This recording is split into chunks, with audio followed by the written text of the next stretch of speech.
Hello दोस्तों, मैं विक्रम स्वागत करता हूं आपके अपने YouTube channel S study platform पर। देखिए, मध्यकालीन भारत की श्रृंखला में हमारा अगला वीडियो। देखिए, मैंने दिल्ली सल्तनत के बारे में आपको बताया था। दिल्ली सल्तनत में 5 वंश थे। पाँचों वंशों के अलग अलग शासनकाल के बारे में बता चुका हूँ। वो आप मेरा पिछले वीडियो में डिस्क्रिप्शन में जाकर के देख सकते हैं। ठीक है, तो देखिएगा, मैं अब बात करूँगा पूरा दिल्ली सल्तनत हम पढ़ चुके हैं। अब दिल्ली सल्तनत के बारे में आप आगे पढ़ेंगे। इनकी जो प्रशासनिक व्यवस्था थी वो अलग अलग सुल्तानों की अलग अलग थी, लेकिन कुछ कॉमन था, उसके बारे में हम चर्चा करेंगे। तो सबसे पहले हम बात करते हैं, देखिएगा, प्रशासन। देखिए, प्रशासन किसी भी क्षेत्र के लिए, किसी भी क्षेत्र या था किसी भी देश के लिए से एक महत्वपूर्ण स्थान रखता है। ठीक है, अगर किसी भी देश में प्रशासन नहीं होगा तो उसमें क्या कहते हैं, अराजकता होगी। ठीक है, तो देखिए, मैं बताया था जो दिल्ली सल्तनत थी उसमें 2 प्रकार का शासन था। देखिए, भारत में इस समय कैसा शासन है, केंद्रीय राज्य स्तर का और स्थानीय प्रशासन। ठीक है, भारत में जो व्यवस्था है क्या है, राज्य स्तर, केंद्र स्तर और क्या है, स्थानीय प्रशासन।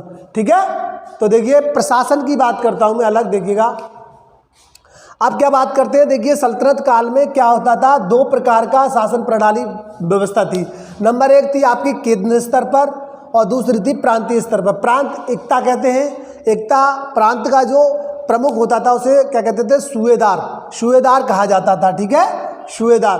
और दूसरी बात करते हैं हम, देखिए, केंद्र स्तर पर। देखिए, चाहे वो कोई सी व्यवस्था हो, टोटल व्यवस्था मिला करके सबका जो प्रमुख हुआ करता था, कौन होता था, सुल्तान के हाथ में सारा सब कुछ कंट्रोल रहता था। ठीक है, तो देखिए, उसके बाद बात करते हैं प्रांतीय व्यवस्था। प्रांतीय व्यवस्था में एकता या प्रांतीय प्रशासन, जो प्रांत होता था उसका सूबेदार होता था। ठीक है, तो 2 भागों में बटी थी, उस स्तर पर व्यवस्था थी प्रशासन। यानी कि प्रशासन को चलाने के लिए एक व्यक्ति नहीं कर सकता पूरा प्रशासन, लेकिन उसको थोड़ा डिवाइड कर दिया गया था।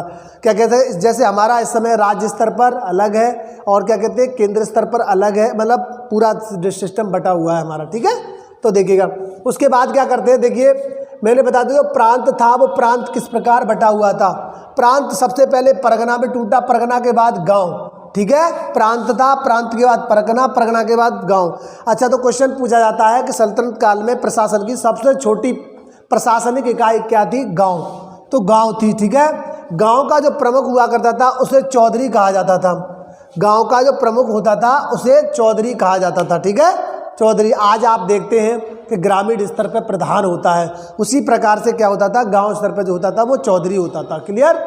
तो उसके बाद आगे बात करते हैं। देखिए, अब मैं बता रहा हूँ आपको, इसका जो मंत्री परिषद था, मंत्री परिषद जो हमारा इस समय मंत्रिमंडल है, उसी प्रकार से मंत्री परिषद था। तो देखिए, मंत्री परिषद जिसको कहा जाता था मजलिस ए खलवत। क्या कहा जाता था, मजलिस ए खलवत। ठीक है, कहा जाता था, जो मंत्री परिषद है आज का।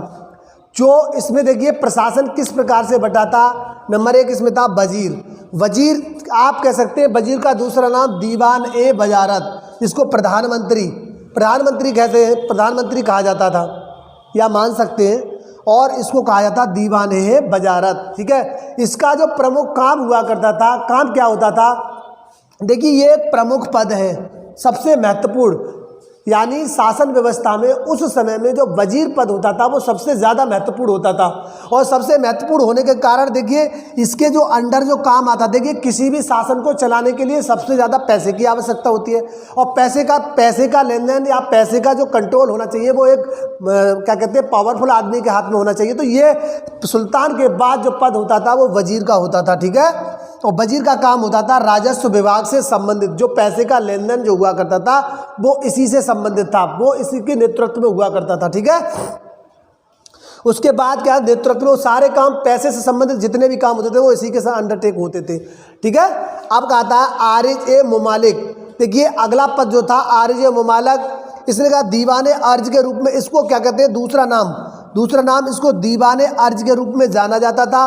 और यह सैन्य विभाग का प्रमुख होता था, जैसे कि आज का आप कह सकते हैं रक्षा मंत्री। ठीक है, रक्षा मंत्री का पद। ठीक है, रक्षा मंत्री, यानी कि इसके अंडरटेक जो सैनिक विभाग था वो पूरा आता था। ठीक है, उसके बाद बात करते हैं हम दीवाने खास। ठीक है, दीवाने खास का काम क्या होता है, जो पत्राचार हुआ करता था, यह पत्र व्यवहार का प्रमुख होता था, इसे दीवाने इंसाफी कहा जाता है। ठीक है, इसे दीवाने इंसा भी कहा जाता है। अब इसका काम क्या होता था, जितने भी पत्र व्यवहार के काम होते थे सब इसी के नेतृत्व में हुआ करते थे, ठीक है। अब आता है दीवाने रिसालत। दीवाने रिसालत देखिए आज के जैसे विदेश मंत्रालय, विदेश मंत्री, उसी प्रकार से क्या उसका काम होता था, विदेशियों से वार्तालाप करना। कूटनीति जैसे आज कूटनीतिक काम होते हैं उसी तरीके से संबंधित था। तो ये विदेशी वार्ता में राजा की देखरेख में सारे काम करता था, ठीक है। ये प्रमुख होता था, क्या कहते हैं, इसका काम क्या होता था, राजा के सारे संदेशों को इधर से जो पत्राचार यानी विदेशी वार्ता जो हुआ करती थी उसके बारे में पूरा डिटेल अपने पास कंट्रोल में रखना, ठीक है। अब एक अगला पद था सद्र उर सुदूर। सद्र उर सुदूर, तो देखिए ये क्या होता था, धार्मिक प्रमुख, धार्मिक धर्म का प्रमुख होता था। देखिए राजा को धार्मिक मामले में सहायता प्रदान करता था, क्या करता था, धार्मिक मामले में, ठीक है। दूसरा काजी उल कजात। काली कजात क्या होता है, जैसे न्याय विभाग का प्रमुख होता था, न्याय विभाग। वैसे अब जब न्याय की बात आती थी तो इसमें राजा जो सुल्तान हुआ करता था तो प्रमुख सर्वे सर्वा हुआ करता था, ठीक है। राजा सर्वे सर्वा हुआ करता था, ठीक है। उसके बाद आता है, लेकिन न्याय का काम ये करता था छोटे स्तर पे, ठीक है। दूसरी बात बरीद ए ममालिक, ये गुप्तचर विभाग। आप जानते हो कि सल्तनत काल में आपने बहुत सारे विद्रोह को पढ़ा है, जैसे कि आपने अलाउद्दीन के बारे में समझा था। उसके समय में 4 विद्रोह हुए थे, उसने विद्रोह तो दबा दिए, लेकिन इस विद्रोह को दबाने के लिए एक गुप्तचर विभाग की स्थापना की थी, ठीक है। इससे क्या होता था, उनके जो गुप्तचर हुआ करते थे, अगर कोई भी उनके खिलाफ योजना बना रहा है, राजस्व को पद से हटाने की योजना बना रहा है, तो उसको क्या करते थे, वो गुप्तचर थे उस सूचना को सुल्तान तक पहुंचा देते थे और सुल्तान उसको क्या कहते हैं, पावर में आने से पहले ही उसको दबा देते थे, ठीक है। बात समझ में आ गई। अब आती है, देखो इसको फिर से एक बार रिकॉल कर लेते हैं थोड़ा, फिर तब आगे बढ़ते हैं, ठीक है, तभी समझ में आएगा। मैंने बताया प्रशासन किसी भी क्षेत्र के लिए सबसे महत्वपूर्ण होता है, ठीक है। देखिए सल्तनत काल में 2 प्रकार की शासन व्यवस्था थी, केंद्र स्तर पर और प्रांत स्तर पर। केंद्र स्तर पर शासन प्रमुख में क्या होता था, सुल्तान प्रमुख होता था, ठीक है। और इक्ता प्रथा यानी इक्ता यानी भूमि एक तरीके से जो शासन मालिक हुआ करते थे उनको दे दी जाती थी। इक्ता प्रथा यानी प्रशासन प्रांतीय प्रशासन, ठीक है। अब जमीन बांट मतलब क्या हुआ कि जो इनकी जो व्यवस्था थी वो कई प्रकार से बटी हुई थी, ठीक है, प्रांतीय स्तर पर, केंद्रीय स्तर पर। अब केंद्रीय स्तर को, प्रांतीय स्तर को भी बांट दीजिए, परगना, गांव। और मैंने बताया आपको परगना जो गांव जो होता था वो प्रशासन की सबसे छोटी इकाई होती थी सल्तनत काल में। दूसरी बात, इसका जो प्रमुख हुआ करता था वो कौन होता था, चौधरी, ठीक है, चौधरी। आज का जैसे प्रधान होता है। मंत्रिपरिषद को मजाले से खलवत कहा जाता है, ठीक है। इसको प्रधानमंत्री मान सकते हैं, दीवाने वजारत भी कहा जाता है, ठीक है। उसके बाद इसका जो काम हुआ का सबसे महत्वपूर्ण पद था, ये सुल्तान के बाद यही पद आता था।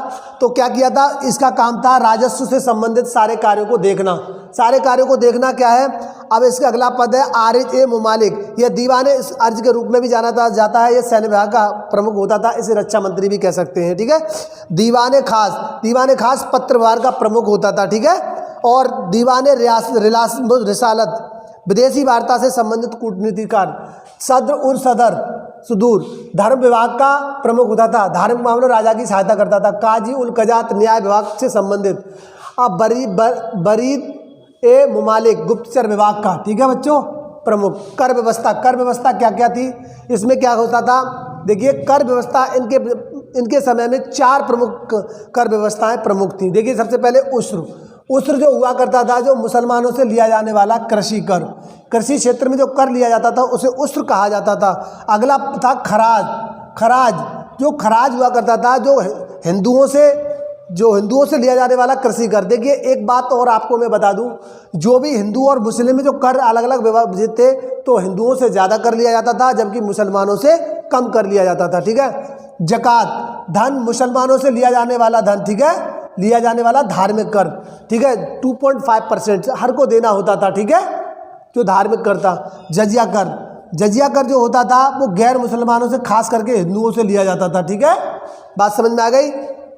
उसके बाद आता है खम्स कर। मैंने बताया आपको लूट का धन, जैसे सेना कहीं से लूट करके धन लाती थी, उसका 1% भाग क्या 1/5% भाग क्या करता था, 1/5 भाग वो क्या करता था, राजा के खाते में जमा कर दिया जाता था और बाकी का सेना को दिया। लेकिन कुछ शासक ऐसे हुए, उन्होंने कहा इस संपत्ति पर हमारा अधिकार है, हम 4/5 लेंगे, आप 1/5 लेंगे। ठीक है। इसके अतिरिक्त और भी कर लगाए जाते थे, जैसे व्यापार कर, चरागार कर, मैंने के लिए दुधारू पशुओं के लिए पशु चराए जाते थे, उस पर टैक्स लिया जाता था उस क्षेत्र से। नहर सिंचाई कर, देखो नहर सिंचाई का मैंने बताया था, जो नहर कृत्रिम नहरें इन्होंने जो बनवाई थी उनसे कर सिंचाई के रूप में कर लिया जाता था। अब आता है सैनिक संगठन। सैनिक संगठन 4 प्रकार का होता था। देखिए सैनिक संगठन क्या था, सल्तनत काल में 4 प्रकार का सैनिक संगठन था।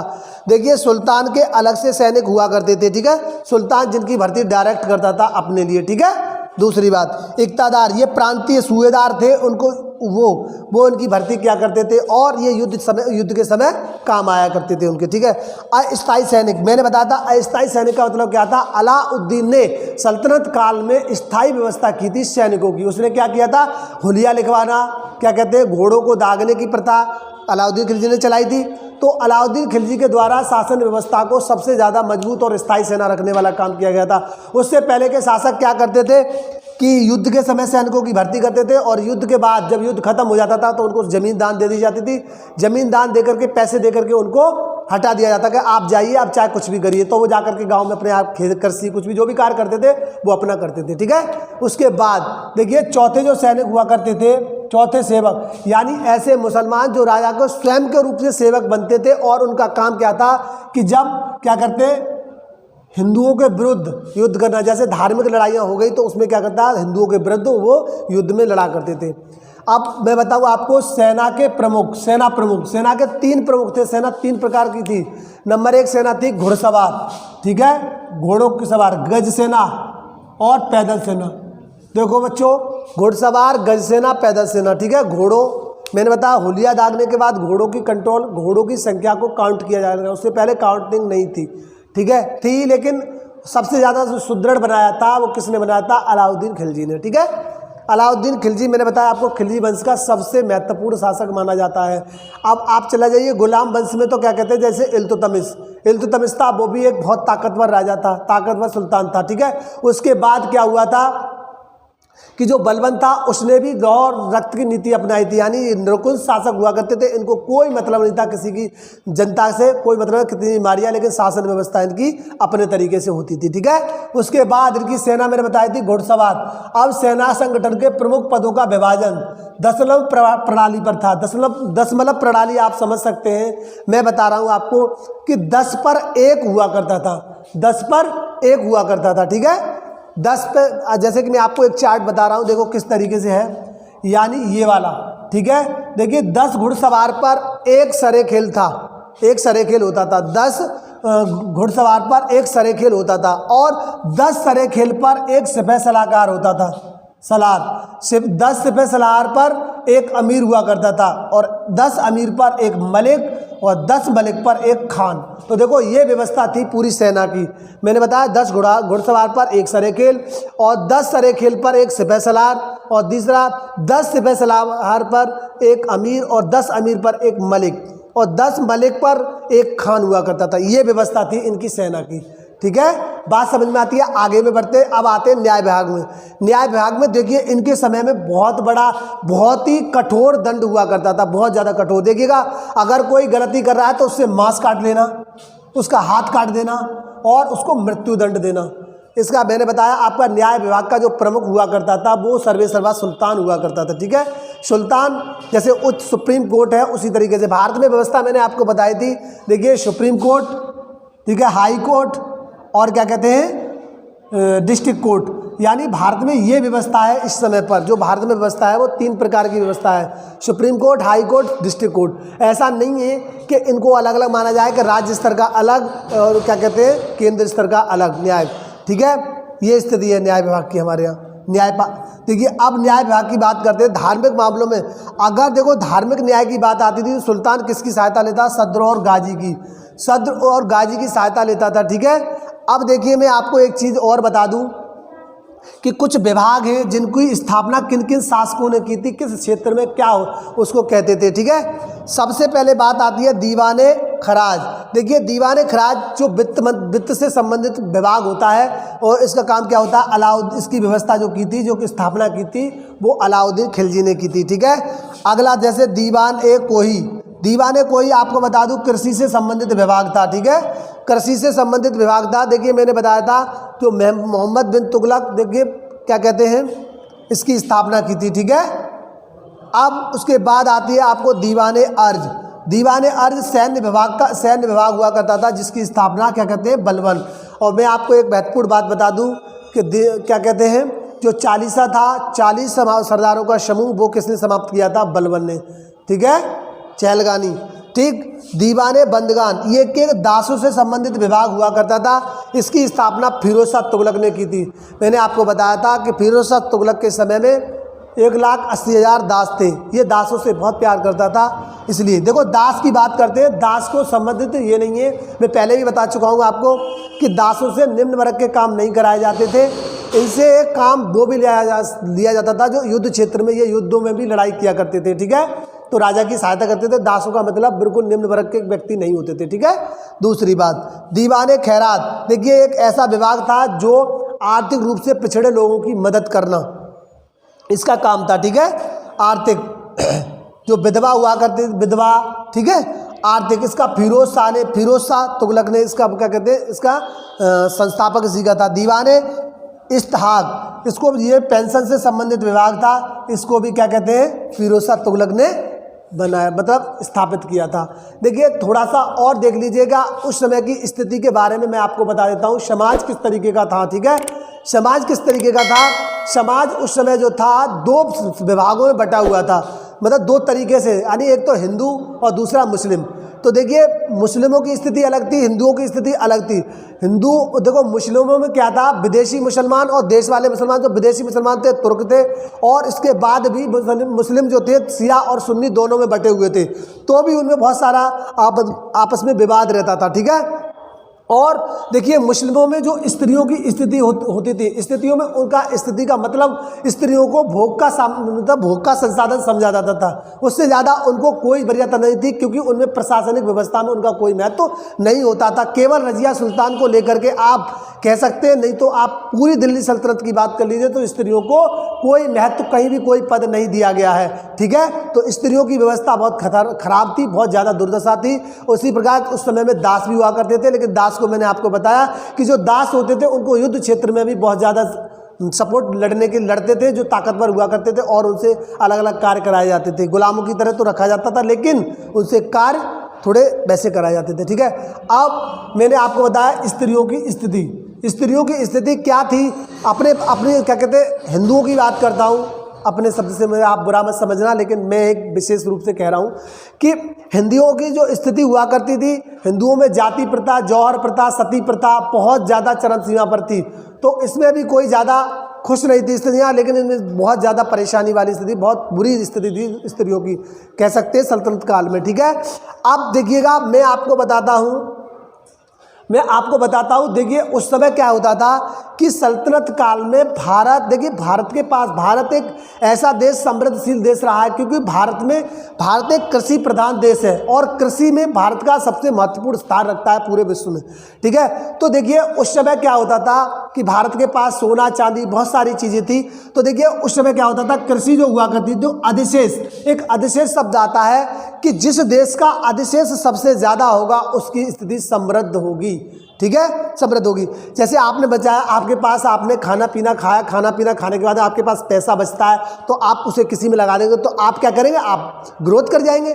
तो बस यही स्थिति को मैं आपको समझाना चाह रहा हूँ कि कहने का मतलब अधिशेष जो बचता था उसको व्यापार करना, निर्यात करना, उससे क्या होता था, हमारे देश की आर्थिक स्थिति मजबूत होती थी, ठीक है। मैंने बताया था, देखिए उस समय व्यापार भी होता था, ऊनी वस्त्र का व्यापार, सूती वस्त्र का व्यापार मैंने बताया। देखो बाद में आपको आधुनिक भारत में जब मैं बताऊँगा तो देखिए उसमें क्या कहते हैं, स्थिति क्या आती है, विदेशी हमारे भारत में आते हैं, क्या करते हैं, तो क्या करते हैं, वो क्या कपड़े का व्यापार करते हैं। पहचान हमारे यूरोप में बहुत ज़्यादा थी हमारे कपड़े की, तो देखिए माल का व्यापार होता था, ठीक है। तो देखिए मैंने जो आपको समझाया, आशा करता हूँ समझ में आया होगा, ठीक है। तो देखो मैं एक बार से फिर से हल्का बहुत जल्दी में रिकॉल कर लेता हूँ, ठीक है। तो देखिएगा प्रशासन व्यवस्था 2 प्रकार की, केंद्रीय और क्या कहते हैं प्रशासन स्तर पर। सबसे छोटी इकाई क्या कहती है, गांव थी, ठीक है। और मंत्रिपरिषद को मजलिस खलवत कहा जाता था। और देव वजीर, इसमें महत्वपूर्ण पद सुल्तान के बाद क्या कहते हैं, प्रधानमंत्री, दीवाने वजारत कह सकते थे। और ये राजस्व से संबंधित कार्य देखता था, ठीक है। आरिज मुमालिक क्या करते हैं, दीवान अर्ज का रूप में जाना जाता है। सैन्य विभाग का प्रमुख हेड होता था, रक्षा मंत्री कह सकते हैं। दीवान खास पत्र व्यवहार का प्रमुख होता था। दीवान रियासत विदेशी मामलों में बातचीत करना।